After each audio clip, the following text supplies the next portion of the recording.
대한민국이 제대로 사고를 쳤습니다. 수십 년간 미국이 독점해온 미래 무기 시장의 판, 그야말로 엎어버린 겁니다. 시작은 펜타곤에서 파견된 미국 전문가의 오만한 비웃음이었습니다. 한국이요? 삼성폰이나 만드는 나라가 무슨 첨단 무기입니까? 그냥 가서 관광이나 하고 오겠습니다. 하지만 그 콧대 높던 미국 전문가가 경악해서 다리에 힘이 풀리는 데는 딱 3분이면 충분했습니다. 한국이 보여준 압도적인 기술 앞에 그는 입을 벌린 채 아무 말도 하지 못했습니다. 진짜 문제는 그 숫자였습니다. 미국이 미사일 한 발에 수십억을 쏟아부으며 쩔쩔맬 때 한국은 고작 단돈 2,000원 커피값도 안 되는 돈으로 상황을 종료시켜 버렸으니까요. 뒤늦게 보고를 받은 펜타곤의 장군들이 이건 말도 안 된다며 비명을 지르고 급기야 한국 눈치를 보며 긴급 회의까지 소집한 초유의 사태. 세계 최강 미국을 공포에 떨게 만든 그 무기의 정체를 지금 공개합니다. 안녕하세요. 저는 미국 전략국제문제연구소에서 지난 25년간 전 세계의 첨단 무기 체계를 분석해온 수석 연구원 토마스 밀러입니다. 지금부터 제가 들려드릴 이야기는 제 30년 분석관 인생을 송두리째 뒤흔든 충격적인 경험이자 그동안 서구권 언론들이 애써 외면하고 축소하려 했던 한국의 무서운 잠재력에 관한 진실입니다. 솔직히 말씀드리면 펜타곤으로부터 한국의 신무기 시연회에 참관하라는 명령을 받았을 때 저는 그저 은퇴를 앞두고 즐기는 가벼운 아시아 여행 정도로만 생각하고 콧노래를 불렀습니다. 우리가 아는 한국은 반도체를 잘 만들고 자동차를 수출하는 훌륭한 제조 국가이지만 군사 기술의 최전선인 미래 무기 분야에서 미국을 놀라게 할 만한 무언가를 내놓을 것이라고는 전혀 기대하지 않았기 때문입니다. 그도 그럴 것이. 현재 전 세계가 개발에 열을 올리고 있는 레이저 대공. 무기 분야는 수조 원의 예산을 쏟아붓는 미국조차도 출력 문제와 소형화의 난제에 부딪혀 수십 년째 제자리 걸음을 하고 있는 난공불락의 영역이었으니까요. 하지만 한국의 국방과학연구소 야외 시험장에 도착해 그들이 준비한 시스템을 처음 마주했을 때 저는 실망감을 감추지 못하고 고개를 저으며 쓴웃음을 지어야만 했습니다. 거창한 겉모습을 자랑하는 미국의 최신형 요격 시스템과 달리 한국이 보여준 장비는 마치 컨테이너 박스 위에 렌즈 하나를 얹어놓은 듯 너무나 투박하고 단순해 보였기 때문입니다. 심지어 옆에 있던 영국 측 군사 자문위원은 저게 무기인지 아니면 캠핑용 발전기인지 모르겠다며 노골적으로 비웃음을 터뜨리기도 했습니다. 그러나 잠시 후 상공 3km 지점에서 고속으로 기동하는 소형 드론 무리가 나타나고 시연이 시작되자마자 저는 제 눈과 귀를 의심하며 자리에서 벌떡 일어날 수밖에 없었습니다.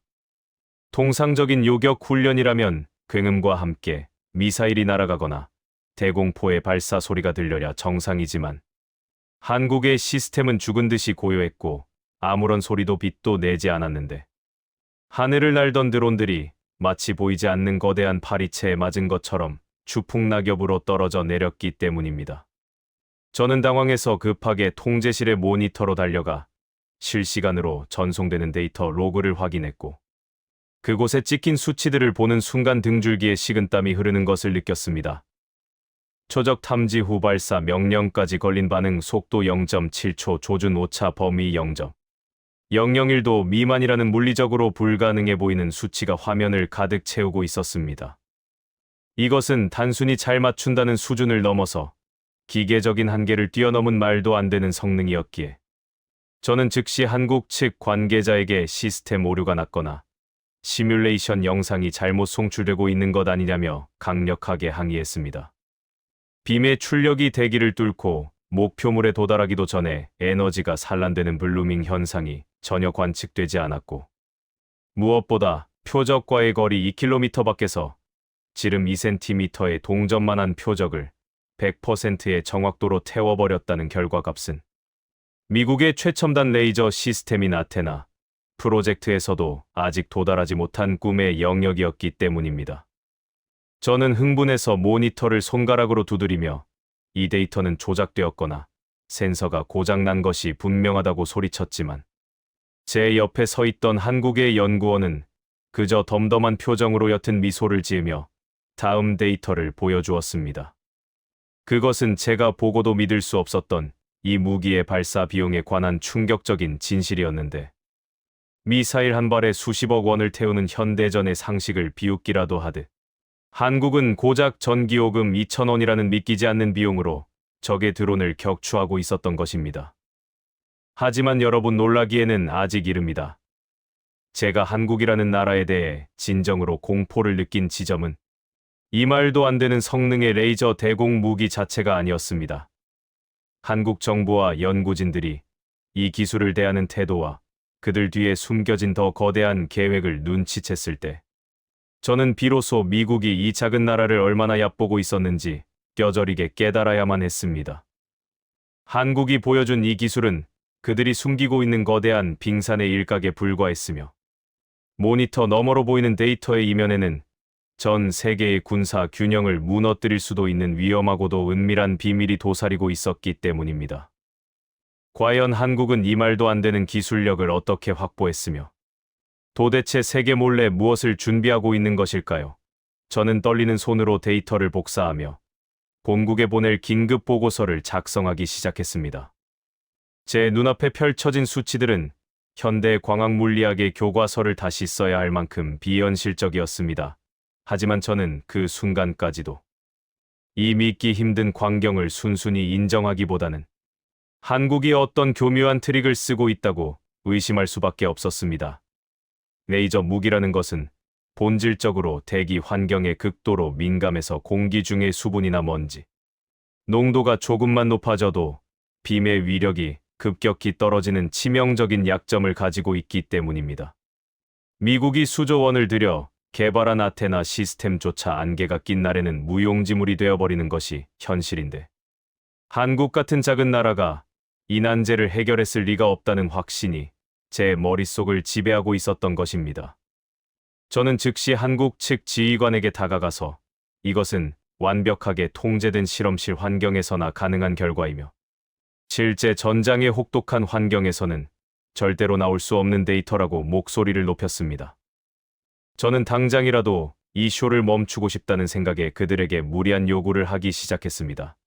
만약 이 시스템이 진짜라면 시야가 완전히 차단된 연막 상황과 레이저의 투과를 방해하는 인공 강우 조건에서 불규칙하게 기동하는 다수의 표적을 요격해보라고 소리쳤습니다.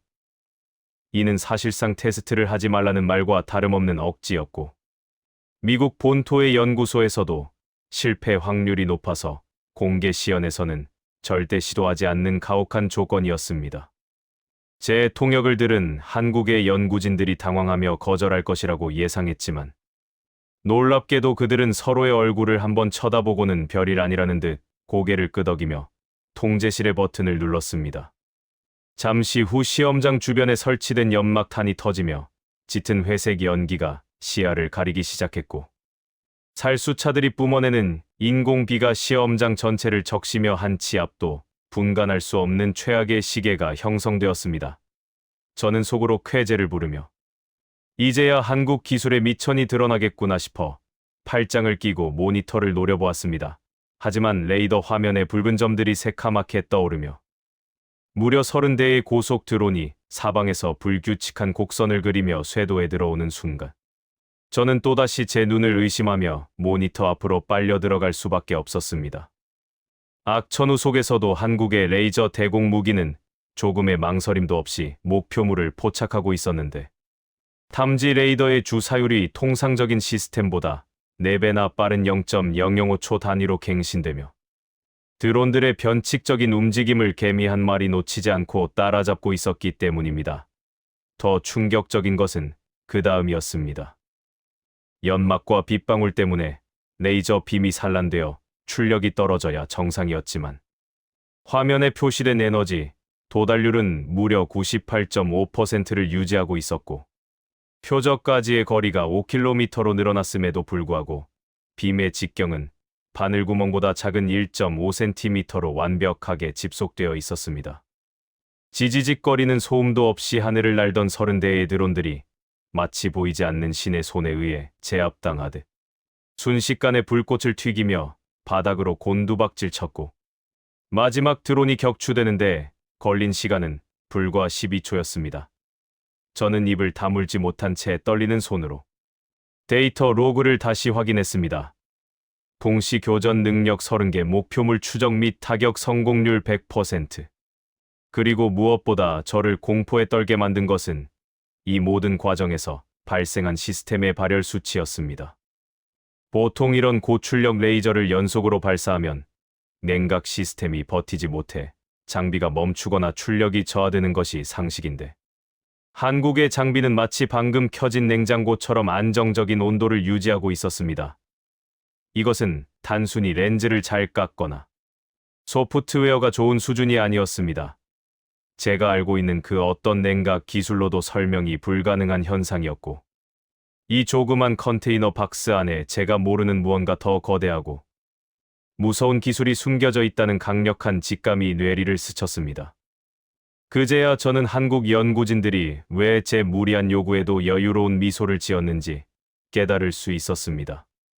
그들은 이미 미국의 기술력을 아득히 뛰어넘은 무언가를 가지고 있었고 제가 보고 있는 레이저 대공 무기는 그들이 가진 진짜 힘을 감추기 위한 껍데기에 불과할지도 모른다는 소름 끼치는 생각이 들었습니다.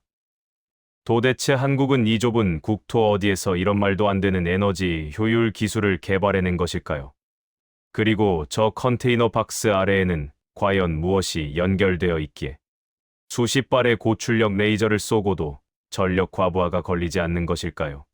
의심은 확신으로 바뀌었고 저는 이제 단순한 호기심이 아닌 두려움에 휩싸여 한국군 관계자의 소매를 붙잡고 묻지 않을 수 없었습니다. 이 장비의 진짜 동력원이 무엇입니까? 제 질문을 받은 한국군 지휘관은 대답 대신 의미심장한 눈빛으로 무전기의 짧은 명령어를 속삭였고 그 순간 제 눈앞에 있던 거대한 컨테이너 박스의 측면이 유압 소리와 함께 열리기 시작했습니다. 저는 당연히 그 안에서 거대한 디젤 발전기나 지하 시설로부터 끌어온 두꺼운 고압 케이블 뭉치가 튀어나올 것이라고 예상했습니다. 수십 발의 고출력 레이저를 연속으로 발사하기 위해 필요한 전력량은 중소도시 하나가 사용하는 전기와 맞먹는 수준이기에 외부 전력 공급 없이는 절대로 가동이 불가능하다는 것이 저희 확고한 상식이었기 때문입니다. 하지만 내부가 완전히 드러나는 순간 저는 다리에 힘이 풀려 그 자리에 주저앉을 뻔했고 입에서는 신음 같은 탄식이 터져 나왔습니다. 그곳에는 제가 상상했던 육중한 발전 설비도 땅속으로 이어진 케이블도 존재하지 않았으며 오직 성인 남성 무릎 높이 정도 오는 콤팩트한 은색 모듈 3개만이 조용히 푸른 불빛을 내뿜으며 돌아가고 있었습니다. 미국의 아테나 프로젝트가 이 정도 출력을 내기 위해 대형 트레일러 2대 분량의 발전 차량을 별도로 운용해야 한다는 점을 감안하면 이것은 물리적으로 설명이 불가능한 소형화 기술이었습니다. 제가 멍하니 서 있는 사이 지휘관은 태연하게 이 시스템은 별도의 외부 전력 없이 자체 내장된 차세대 고밀도 에너지 팩만으로 운용되며 방금 보여준 30발의 연속 사격 후에도 에너지 잔량은 여전히 85%를 유지하고 있다고 설명했습니다. 저는 떨리는 손으로 에너지 팩에 부착된 재원표를 확인했고 거기에 적힌 수치들은 제 뇌세포를 하얗게 태워버릴 만큼 충격적이었습니다. 중량 45kg, 부피 0.08세제곱미터 하지만 에너지 밀도는 기존 리튬이온 배터리의 50배에 달하는 괴물 같은 성능이었기 때문입니다. 더 경악스러운 것은 충전 속도였는데 이 엄청난 용량을 완충하는 데 걸리는 시간은 고작 5분이라는 비현실적인 숫자가 적혀 있었습니다. 이것은 단순히 레이저, 대공 무기의 효율을 높인 수준이 아니라 인류의 에너지 저장 기술 역사 자체를 새로 쓴 혁명이었습니다. 제가 이 기술의 파급력을 깨닫고 공포에 질려 있는 동안 한국군은 저에게 또 다른 절망적인 현실을 보여주었습니다. 갑자기 시연장에 있던 5톤 트럭이 시동을 걸더니 방금까지 고정형 포대인 줄 알았던 레이저 시스템을 싣고 거친 비포장도로를 시속 80km의 속도로 질주하기 시작한 것입니다. 보통의 정밀, 광학 무기는 미세한 진동에도 렌즈의 초점이 틀어지기 때문에 이동 간 사격은 꿈도 꿀 수 없으며 이동 후에는 반드시 수시간의 재조정 작업을 거쳐야만 합니다.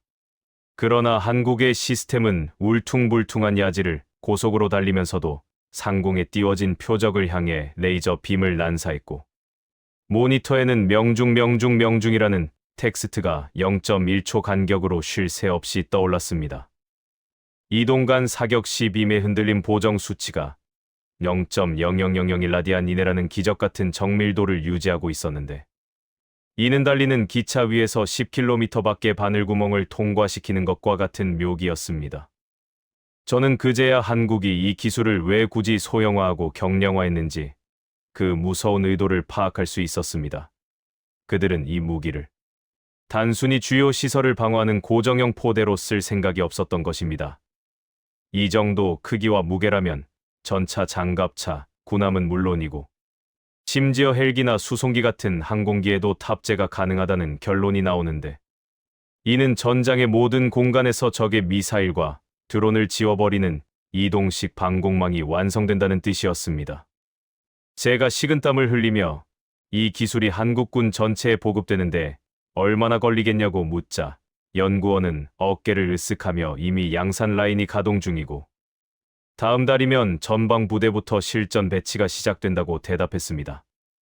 미국은 아직 실험실에서 렌즈를 닦고 있는데 한국은 이미 이 괴물을 찍어내고 있다니.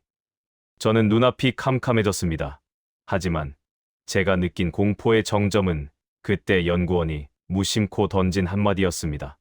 박사님, 지금 보신 건 저희가 개발한 기술의 가장 기초적인 버전인 방어용 모델일 뿐입니다. 진짜 배기는 따로 있는데 한번 보시겠습니까? 그 말이 떨어지기가 무섭게 시험장 한켠에 거대한 경납고 문이 열리기 시작했고 그 안에서 뿜어져 나오는 붉은 경광등, 불빛 사이로 도저히 이 세상의 것이라고는 믿기지 않는 기괴하고도 압도적인 형체가 서서히 모습을 드러냈습니다. 저는 본능적으로 뒷걸음질 쳤지만 호기심이라는 악마가 제 고개를 그쪽으로 돌리게 만들었습니다. 경납고의 거대한 철문이 완전히 열리고 자욱한 먼지, 구름 사이로 그 압도적인 형체가 드러났을 때 저는 숨을 쉬는 방법조차 잊어버리고 말았습니다. 그것은 기존의 레이저 대공 무기 개념을 완전히 파괴하는 디자인이었는데 마치 공상과학 영화에서나 보던 우주 전함을 지상으로 끌어내린 듯한 칠흑 같은 검은색의 거대 기동 차량이었습니다. 길이는 좋게 20m가 넘어 보였고 차량 상부에는 기존의 렌즈 방식이 아닌 마치 거대한 레일건과 광하, 장비를 기괴하게 결합해 놓은 듯한 이중 복합 포신이 하늘을 향해 창처럼 솟구쳐 있었습니다. 제가 이 괴물 같은 무기의 정체를 파악하기도 전에 한국군 관계자는 이것이 바로 천광이 전략방어 시스템이라고 소개하며 현재 전 세계 어떤 국가도 성공하지 못한 극초음속 미사일 요격 테스트를 진행하겠다고 선언했습니다. 저는 순간 제 귀를 의심했는데 극초음속 미사일이란 마하 5 이상의 속도로 불규칙하게 기동하며 날아오기 때문에 현존하는 미국의 사드나 패트리어트 시스템으로도 요격 성공률이 극히 낮은 현대전의 절대 병기이기 때문입니다. 그런데 한국은 고작 지상 기반의 에너지 무기 하나로 그 불가능한 영역에 도전하겠다고 말하고 있었습니다. 잠시 후 훈련장 상공에 위치한 타겟 드론에서 모의 극초음속 탄두가 분리되었고 레이더 화면에는 마하 9.5라는 살인적인 속도가 붉은색으로 전멸하기 시작했습니다. 서울에서 부산을 2분 만에 주파하는 이 끔찍한 속도의 물체는 대기권 상층부를 찢어발기며 지상을 향해 쇄도에 내려왔고 저는 본능적으로 눈을 질끈 감았습니다. 미국의 최신형 요격 시스템조차 탐지에서 발사까지 최소 4초 이상의 연산 시간이 필요하네. 저 미사일이 지상에 도달하는데 남은 시간은 불과 10초도 되지 않았기 때문입니다. 하지만 그 찰나의 순간 천광두 시스템의 포신 주변으로 공간이 일그러지는 듯한 기이한 푸른 아지랑이가 피어오르더니 굉음도 섬광도 없이 하늘의 한 점이 순식간에 증발해버리는 현상이 목격되었습니다. 저는 황급히 고성능 망원 카메라가 촬영한 슬로우 모션 영상을 확인했고 그곳에는 제 물리학 지식으로는 도저히 해석할 수 없는 기적 같은 장면이 담겨 있었습니다. 미사일이 발사되고 불과 0.3초 만에 시스템이 표적을 포착했고 발사된 고출력 빔이 대기 중의 플라즈마를 뚫고 날아가 탄두의 정중앙을 정확히 관통해버린 것입니다. 화면에 표시된 데이터는 더욱 충격적이었는데 표적과의 교전 거리는 무려 300km였고 요격 당시 빔의 출력은 자그마치 10메가와트라는 상상 초월의 수치를 기록하고 있었습니다. 현재 미 해군이 함정에 탑재하려고 애쓰는 레이저의 출력이 고작 60kW에서 150kW 수준임을 감안할 때 한국은 그보다 100배 강력한 에너지를 자유자재로 제어하고 있다는 뜻이었습니다.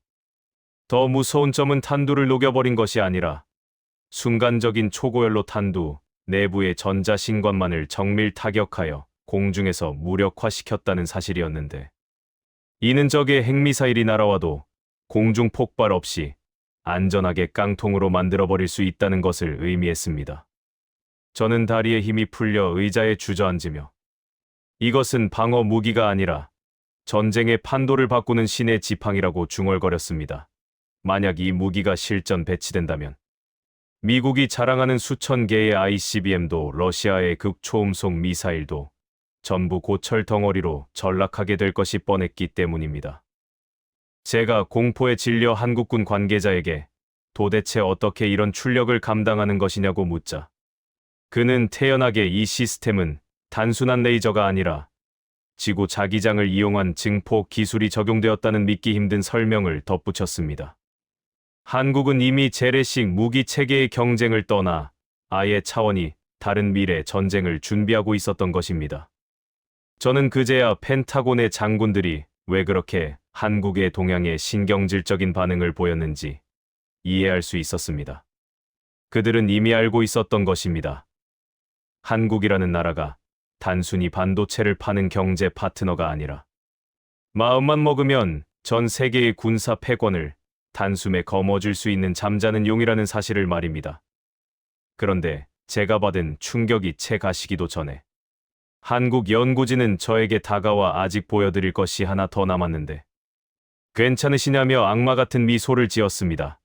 지금까지 본 것은 지상용 모델일 뿐이며 이제부터 보여줄 것은 이 기술을 하늘로 띄워 올린 진정한 비장의 무기라는 것이었습니다. 제가 작성한 긴급 보고서가 워싱턴에 도착하고 24시간이 채 지나기도 전에 저는 펜타곤으로부터 호출을 받았습니다. 하지만 그 분위기는 제가 예상했던 경이로움이나 찬사가 아닌 차가운 조소와 노골적인 불신으로 가득 차 있었습니다. 미국 국방부의 지하 벙커에 모인 수십 명의 군사기술 자문위원들과 사성 장군들은 제 보고서를 테이블 위에 던지며 마치 삼류 공상과학 소설을 읽은 것 같은 표정으로 저를 내려다보았습니다. 특히 미국의 차세대 레이저 무기 개발을 총괄하는 수석 엔지니어는 제 면전에 대고 한국의 김치 국물이라도 마시고 취한 것이냐며 비아냥거렸습니다. 그는 물리학의 기본 법칙인 여력학 제2법칙을 거론하며 트럭 크기의 냉각 장치 없이는 10메가와트급 레이저를 쏘는 순간 발사체 자체가 녹아내릴 것이라고 단언했습니다. 또한 대기 중의 수분과 먼지가 레이저 빔을 산란시키는 블루밍 현상을 완벽하게 제어했다는 제 보고 내용은 이론적으로 불가능하며 한국이 송출한 데이터는 정교하게 조작된 시뮬레이션 영상일 뿐이라고 일갈했습니다. 그들의 반응은 어찌 보면 당연했습니다. 미국이 지난 20년간 30조 원을 쏟아붓고도 실패한 기술을 아시아의 작은 나라가 해냈다는 사실은 그들의 자존심으로는 도저히 받아들일 수 없는 치욕이었기 때문입니다. 일본의 군사 평론가들조차 방송에 나와 한국이 공개한 영상은 CG 기술을 입힌 가짜이며 그들이 보여준 수치는 센서 조작을 통해 만들어낸 허구라고 맹비난을 퍼부었습니다. 전 세계가 한국을 사기꾼 취급하며 비웃고 있을 때 한국 국방과학연구소의 소장은 저에게 전화를 걸어 짧고 굵은 한마디를 남겼습니다. 각사님 땅 위에서 보여드린 건 못 믿으시겠다면 이번에는 그들이 가장 자신 있어 하는 한을 위해서 증명해드리겠습니다. 다음 날 저는 한국의 남부 사천에 위치한 공군기지 활주로에 서 있었습니다. 그곳에는 대한민국이 자체 개발한 초음속 전투기 KF-21 보라매가 출격을 준비하고 있었는데 제 눈을 의심하게 만든 것은 날개 하단에 장착된 기묘한 장비였습니다.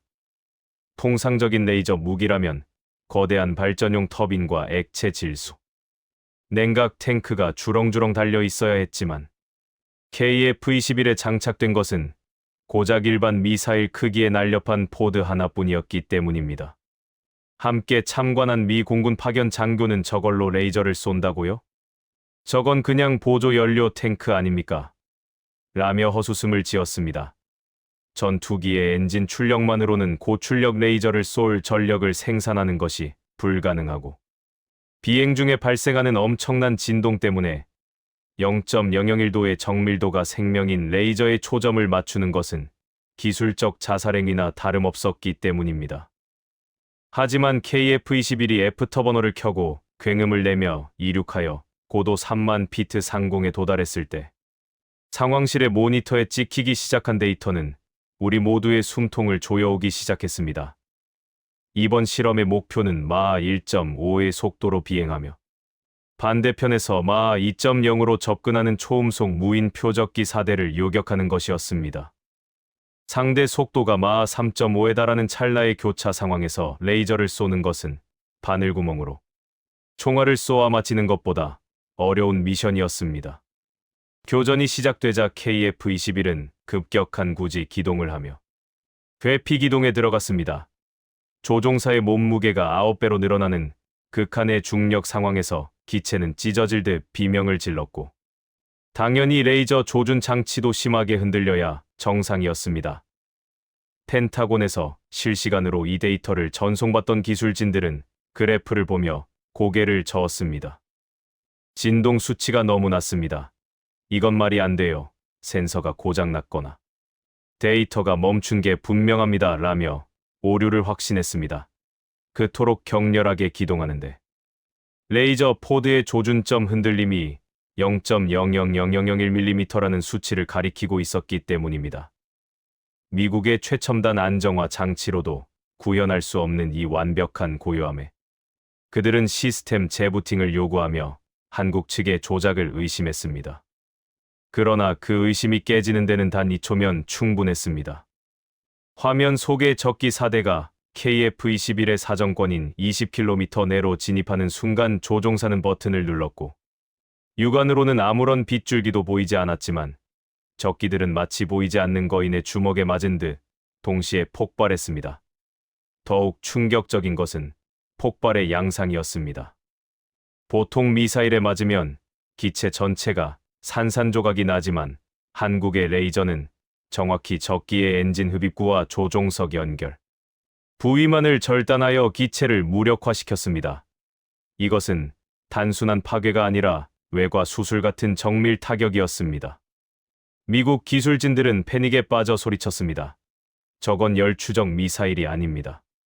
도대체 무슨 수로 마하 3의 속도에서 저런 정밀 조준이 가능한 겁니까?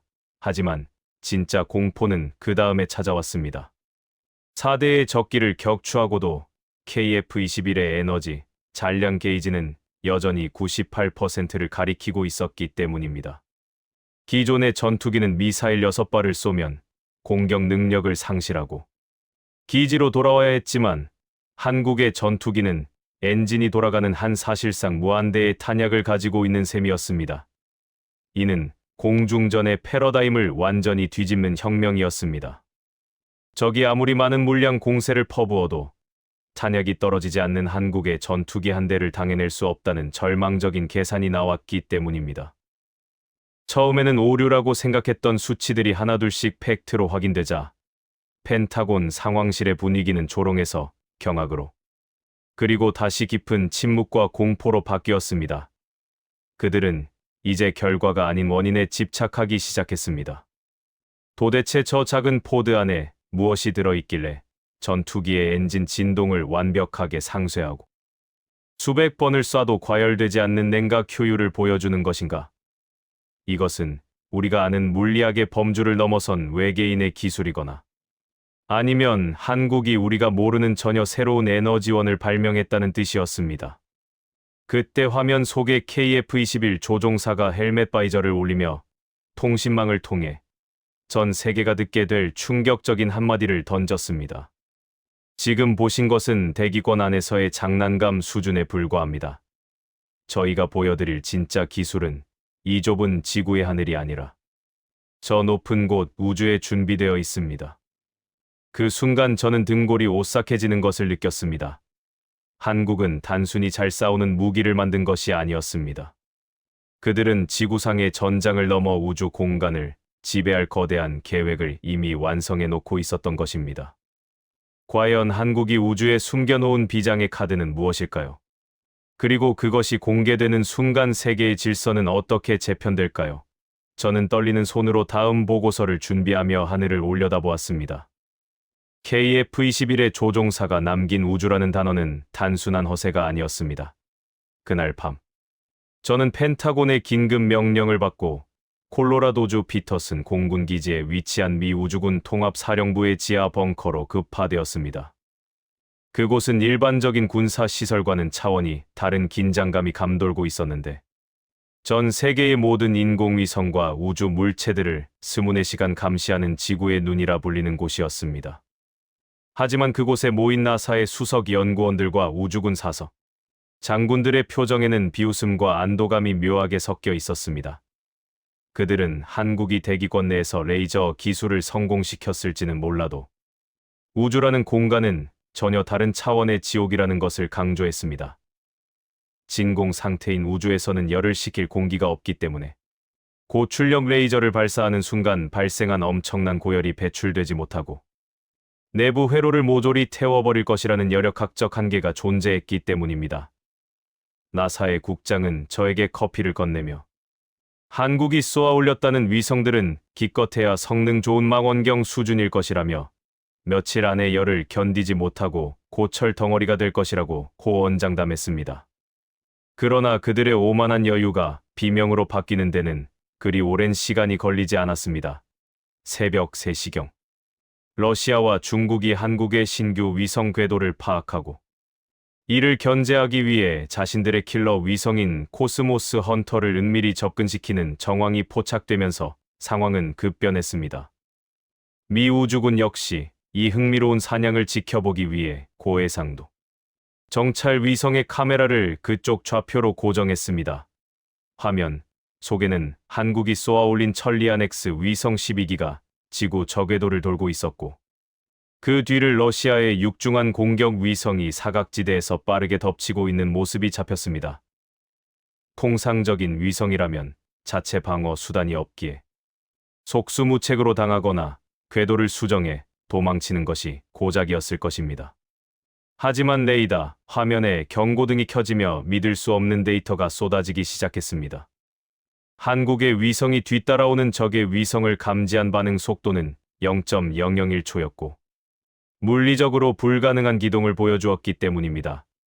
우주 공간에서는 작용 반작용의 법칙 때문에 자세를 제어하려면 추진체를 분사하고 반대 방향으로 다시 분사하여 멈추는 복잡한 과정이 필요해 최소 수십 초의 시간이 걸립니다.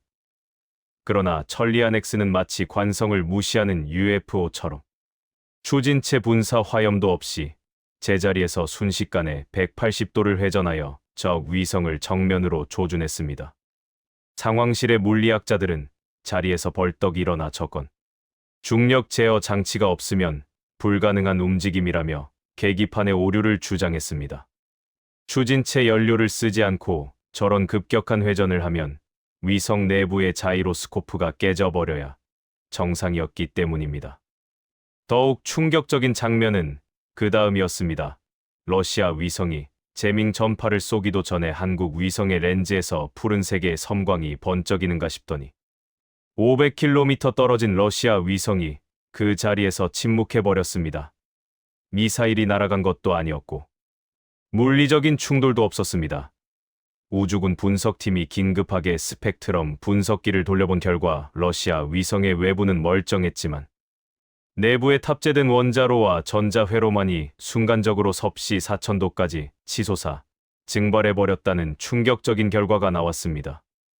우주 쓰레기를 만들지 않기 위해 외피는 남겨두고 내부의 핵심 부품만 정밀 타격하여 뇌사 상태로 만들어버린 것입니다. 이것은 기존의 요격 개념을 아득히 뛰어넘은 신의 기술이었습니다. 나사의 엔지니어들은 머리를 감싸 쥐며 절규했습니다. 말도 안 됩니다. 저 정도 거리에서 내부만 태워버릴 출력을 냈다면 발사한 한국 위성도 열 때문에 폭발했어야 합니다. 어서 한국 위성의 표면 온도를 체크해봐 하지만 센서가 가리키는 한국 위성의 온도는 영하 270도 우주의 배경 복사 온도와 똑같았습니다. 수십 메가와트의 에너지를 뿜어냈음에도 불구하고 마치 아무 일도 없었다는 듯 차갑게 식어 있었던 것입니다. 이것은 한국이 열을 우주 공간으로 완벽하게 방출하는 신소재를 개발했거나 아니면 열에너지를 다시 전력으로 변환하는 무한순환 에너지 시스템을 완성했다는 뜻 외에는 설명할 길이 없었습니다. 공포는 여기서 멈추지 않았습니다. 러시아 위성이 무력화된 직후 지구 반대편에 있던 나머지 11개의 한국 위성들이 마치 하나의 생명체처럼 동시에 반응하며 진영을 바꾸기 시작했습니다. 그들은 서로 보이지 않는 레이저, 링크로 연결되어 막대한 데이터를 빛의 속도로 주고받고 있었는데 미 정보국이 해독한 그들의 네트워크 이름은 아르고스, 즉 잠들지 않는 100개의 눈이었습니다. 이 시스템이 가동되자 미 우주군의 모니터에는 전 지구상의 모든 미사일 발사대와 핵잠수함의 위치가 1cm 오차 내로 실시간으로 표시되기 시작했습니다. 구름이 껴도 밤이 되어도 심지어 지하 50m 벙커 속에 숨겨진 목표물까지 투시하듯 감시하고 있었습니다. 사령관은 떨리는 목소리로 이것은 단순한 정찰 위성이 아니라 지구상의 어떤 표적이든 0.5초 안에 타격할 수 있는 우주 기반 전략 레이저 플랫폼이라고 정의했습니다. 미국이 수조 달러를 들여 구축한 미사일 방어 체계가 한국의 위성 앞에서는 무용지물이 된 것입니다. ICBM을 발사하기도 전에 우주에서 내려꽂는 레이저가 발사대 자체를 녹여버릴 것이 뻔했기 때문입니다. 워싱턴과 모스크바, 베이징의 한라인이 불티나게 울리기 시작했고 강대국들의 수뇌부는 패닉에 빠졌습니다. 그동안 자신들이 지배해왔던 하늘 위에 한국이라는 거대한 감시자가 앉아 있다는 사실을 뼈저리게 깨달았기 때문입니다. 하지만 상황실의 모니터를 멍하니 바라보던 저는 더 무서운 사실을 발견하고 말았습니다. 한국의 위성들이 지구를 향해 총구를 겨누고 있는 것이 아니라 태양을 향해 거대한 집광판을 펼치고 있다는 점이었습니다. 그들이 축적하고 있는 에너지는 무기로 쓰기에는 너무나 방대하고 거대했습니다. 과연 한국은 이 신의 권능과도 같은 힘을 가지고 무엇을 하려는 걸까요? 단순히 세계를 무력으로 지배하려는 걸까요? 아니면 우리가 상상조차 하지 못한 더 거대한 계획을 품고 있는 걸까요? 전 세계의 운명이 한국의 손가락 하나에 달린 긴박한 순간, UN 본부로부터 긴급 호출이 들어왔습니다. 한국 정부가 전 세계를 향해 중대 발표를 하겠다는 것이었습니다. 전 세계의 운명이 결정되는 역사적인 날, 뉴욕 UN 본부의 공기는 마치 납덩이처럼 무겁게 가라앉아 있었습니다.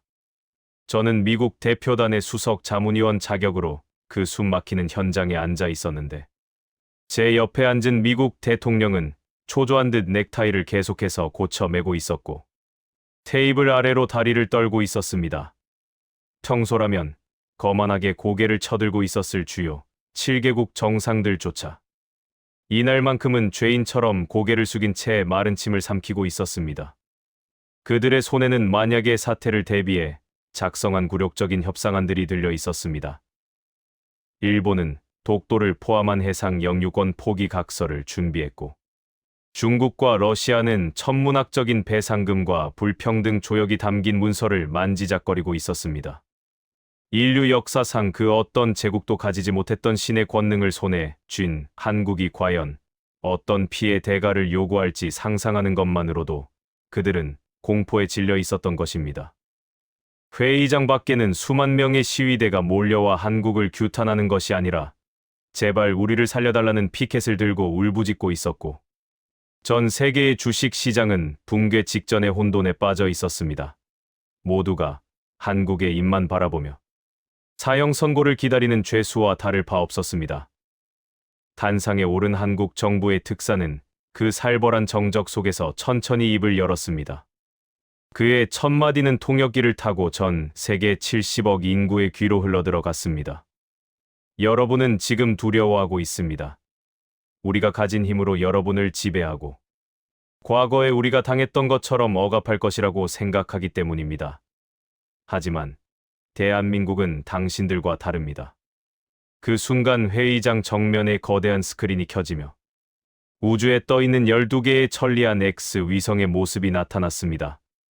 사람들은 비명을 지르거나 눈을 질끈 감았습니다. 저 위성들이 붉은 레이저를 발사해 세계 주요 도시를 타격하는 시뮬레이션이 나올 것이라고 예상했기 때문입니다. 하지만 화면 속의 위성들은 공격 태세가 아닌 전혀 다른 형태로 변신을 시작했습니다. 이성의 양날개가 거대한 꼬집처럼 펼쳐지며 축구장 10배 크기의 집광판으로 변했고 지구를 향해 겨누고 있던 총구는 부드러운 푸른 빛을 내뿜는 송신 장치로 바뀌었습니다. 한국 특사의 설명이 이어지자 장내의 술렁임은 경악을 넘어선 충격으로 바뀌었습니다. 우리는 이 위성을 무기로 쓰지 않을 것입니다. 이것은 태양 에너지를 우주에서 직접 채집하여 지구로 무선 전송하는 무한청정 에너지 허브입니다. 오늘 이 시간부로 대한민국은 이 기술을 전 세계 모든 국가의 조건 없이 개방할 것을 선언합니다. 저는 제 귀를 의심했습니다. 정복이 아니라 구원이라니요. 특사가 제시한 구체적인 데이터는 제 뇌세포를 마비시킬 지경이었습니다. 우주 공간에서는 대기의 간섭 없이 수문의 시간 태양광을 받을 수 있어 지상보다 효율이 10배 이상 높으며 한국이 개발한 마이크로파 무선 전송 기술을 이용하면 전력 손실률을 0.1% 미만으로 줄일 수 있다는 것이었습니다. 스크린에는 실시간으로 아프리카의 오지와 남미의 빈민가, 그리고 전력난에 시달리는 동남아시아의 마을들에 전기가 공급되어 불이 켜지는 영상이 송출되었습니다. 더욱 놀라운 것은 경제적 효과에 대한 수치였습니다. 특사는 이 시스템이 가동되면 향후 3년 안에 지구상의 모든 화력 발전소와 원자력 발전소를 폐쇄할 수 있으며 인류의 탄소 배출량은 제로가 될 것이라고 설명했습니다. 이를 돈으로 환산하면 연간 5억 원에 달하는 천문학적인 가치였지만 한국은 이를 독점하여 떼돈을 버는 대신 인류 공영이라는 이름 아래 무료로 공유하겠다고 밝힌 것입니다. 석유 재벌들과 에너지 기업의 로비스트들은 망연자실한 표정으로 주저앉았지만 가난하고 힘없는 약소국의 대표들은 자리에서 일어나 눈물을 흘리며 환호성을 질렀습니다. 하지만 의심 많은 서구 언론의 한 기자가 손을 들고 날카로운 질문을 던졌습니다. 그렇다면 한국이 가진 그 강력한 레이저 무기는 폐기하는 겁니까? 평화를 가장해서 뒤로는 여전히 칼을 숨기고 있는 것 아닙니까? 회의장에는 다시 긴장감이 감돌았습니다. 맞습니다. 에너지를 준다고 해도 그 압도적인 무력이 사라지지 않는 한 공포는 여전할 것이기 때문입니다. 한국 특사는 옅은 미소를 지으며 스크린의 화면을 전환했습니다. 이번에는 지구가 아닌 칠흑 같은 우주 저편을 비추고 있었습니다. 좋은 질문입니다. 우리의 레이저 시스템은 폐기되지 않습니다. 다만 그 총구가 향하는 곳이 바뀔 뿐입니다. 화면에는 지구를 향해 날아오는 지름이 킬로미터 급의 소행성과 우주 곳곳에 떠다니며 위성들을 위협하는 수만 개의 우주 쓰레기들이 붉은 점으로 표시되어 있었습니다. 우리의 천리안 X는 이제부터 지구를 겨누는 총이 아니라 우주의 위협으로부터 이 행성을 지키는 지구 방위 시스템으로 전환됩니다. 우리는 더 이상 서로를 죽이는데 이 힘을 쓰지 않을 것입니다. 말이 끝나기가 무섭게 화면 속의 시뮬레이션에서는 지구로 접근하던 가상의 소행성을 향해 12개의 위성이 동시에 레이저를 발사하여 먼지로 만들어버리는 장엄한 광경이 펼쳐졌습니다. 그것은 전쟁 억지력을 넘어선 인류 생존을 위한 거대한 방패였습니다. 저는 그제야 깨달았습니다. 한국이 보여준 것은 단순한 기술적 우위가 아니었습니다. 그들은 힘을 가졌을 때 그 힘을 어떻게 써야 하는지 모르는 강대국들에게 진정한 리더십의 품격이 무엇인지를 가르치고 있었던 것입니다. 우리가 칼을 갈고 있을 때 그들은 쟁기를 만들고 있었고, 우리가 패권을 논하며 땅 따먹기 싸움을 하고 있을 때 그들은 인류 전체의 생존과 번영을 고민하고 있었습니다. 가장 먼저 반응한 것은 미국 대통령이었습니다. 그는 준비했던 굴욕적인 협상안을 주머니에 구겨넣고 자리에서 일어나 한국 특사를 향해 진심 어린 경례를 붙였습니다. 이는 단순한 외교적 제스처가 아니라 위대한 스승에 대한 제자의 예우였습니다.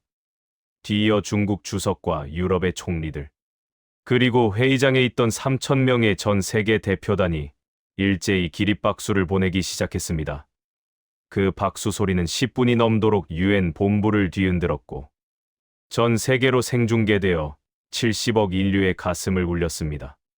CNN과 BBC를 비롯한 세계 언론들은 타전했습니다. 한국, 세계를 정복하는 대신 세계를 구원하다. 작은 나라가 보여준 가장 거대한 기적. 하지만 이 감동적인 순간에도 저는 한 가지 의문을 지울 수 없었습니다. 한국은 도대체 언제부터 이 모든 것을 준비했을까요? 그리고 이 거대한 프로젝트를 가능하게 만든 그 근원적인 힘은 과연 어디서 나온 것일까요? 군사적 목적을 넘어 에너지 혁명과 지구 방위까지 생각한 이침이라고도 거대한 설계는 하루아침에 나올 수 있는 것이 아니었습니다. 제가 한국에서의 마지막 일정을 마치고 공항으로 향하던 길, 라디오에서 흘러나온 한 원로 과학자의 인터뷰는 제 가슴을 다시 한번 뜨겁게 만들었습니다. 그것은 이 모든 기적의 시작점에 관한 이야기였고, 한국인들이 왜 그토록 이 기술에 목숨을 걸었는지에 대한 눈물겨운 사연이었습니다. 모든 일정이 끝나고 미국으로 돌아가기 위해 인천공항으로 향하던 택시 안에서 저는 창밖으로 스쳐 지나가는 서울의 야경을 멍하니 바라보고 있었습니다. 화려한 네온 사인과 거대한 빌딩 숲은 여느 선진국의 도시와 다를 바 없어 보였지만 그날 제 귀에 들려온 라디오 인터뷰는 이 도시의 불빛 아래 감춰진 한국인들의 진짜 심장을 보게 만들었습니다. 라디오에서는 이번 프로젝트를 총괄했던 80살의 노 교수님이 출연에 떨리는 목소리로 회고록을 낭독하고 있었습니다. 진행자가 교수님께 물었습니다. 세계가 놀랄만한 이런 기적 같은 기술을 완성하기까지 가장 큰 원동력은 무엇이었습니까? 저는 당연히 막대한 정부 예산이나 노벨상을 향한 야망, 혹은 경제적 이익 같은 대답이 나올 것이라 예상했습니다. 하지만 스피커를 통해 흘러나온 대답은 제 가슴을 후벼 파는 듯한 통절한 고백이었습니다. 우리는 겁이 많았습니다. 지난 5,000년의 역사 동안 우리는 수천 번의 침략을 당했고 내 나라 내 땅에서 내 가족이 유린당하는 것을 지켜봐야만 했던 힘없는 민족이었습니다. 구한말 나라를 빼앗기고 식민지의 서름을 겪으며 우리는 뼈저리게 깨달았습니다. 힘이 없으면 평화도 없다는 것을 말입니다. 다시는 우리 후손들에게 그 비참한 역사를 물려주지 않겠다는 공포와 절실함. 그것이 연구실의 불을 끄지 못하게 만든 유일한 이유였습니다. 그 순간 저는 택시 뒷좌석에서 흐르는 눈물을 주체할 수 없었습니다.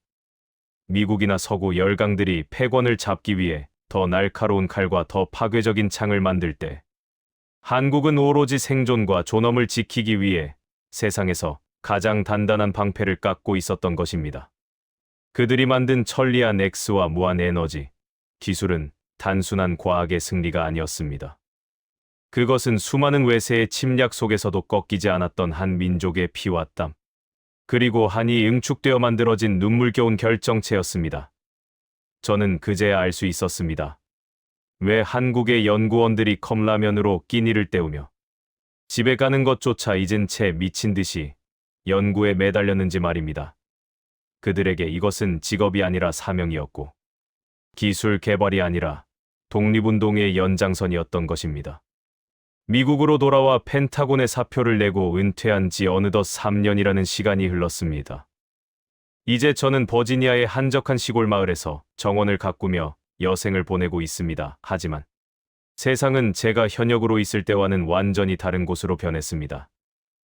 아침에 일어나 TV를 켜면 뉴스에서는 더 이상 중동의 전쟁이나 석유, 파동으로 인한 경제 위기를 보도하지 않습니다.